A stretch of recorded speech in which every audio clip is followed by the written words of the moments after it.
শ্রীভূমির এই প্রতিবাদ মিছিল করার কারণ হলো এই যে নাবালিকাকে ধর্ষণ করা হয়েছে তার আমরা তীব্র নিন্দা জানাই।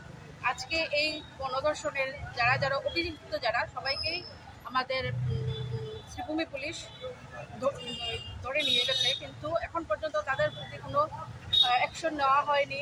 আমরা তার জন্যই আমাদের কেন্দ্র সরকার, রাজ্য সরকার সবার কাছে বিনীত নিবেদন এই যে অতি সত্বর ফাস্ট ট্র্যাক কোর্টের মাধ্যমে এই গণধর্ষণকারীদেরকে শাস্তি দেওয়া হোক, এবং আমরা যারা মহিলারা যারা আছি তাদের মানে তীব্র আছে যেটা যে ওদেরকে ফাঁসি দেওয়া হোক। কারণ এখন তো ফাঁসি হয় না সাধারণত, কিন্তু একটা বিল এসছে যাতে ফাঁসি দেওয়ার জন্য। এই বিলটা আমরা সমর্থন করছি, এবং এই বিলের এই প্রতিবাদ, আজকের যে প্রতিবাদ, এই প্রতিবাদের এই মূল উদ্দেশ্যই হলো যে ওই অপরাধীদেরকে শাস্তি দেওয়া হোক এবং ফাঁসি দেওয়া হোক। জানেন, শ্রীভূমি জেলার আনিপুরে একটি নাবালিকা বুবা মেয়েকে গণধর্ষণ করা হয়েছিল।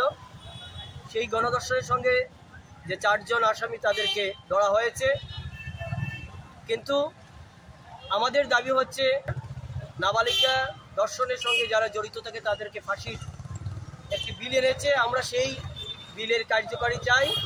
আমরা চাই যারা ধর্ষণের সঙ্গে যুক্ত তাদের অবিলম্বে ফাঁসি দেওয়া হোক, এবং ফাস্ট কোর্টে যাতে এই বিচার ব্যবস্থা তাড়াতাড়ি করা হয়, ফাস্ট ট্র্যাক কোর্টে যাতে বিচার ব্যবস্থা করা হয়, সেই ব্যবস্থা করার জন্য আমরা আসামের মুখ্যমন্ত্রী থেকে রাষ্ট্রপতি পর্যন্ত সবাই নিকটে আমরা অনুরোধ রাখছি।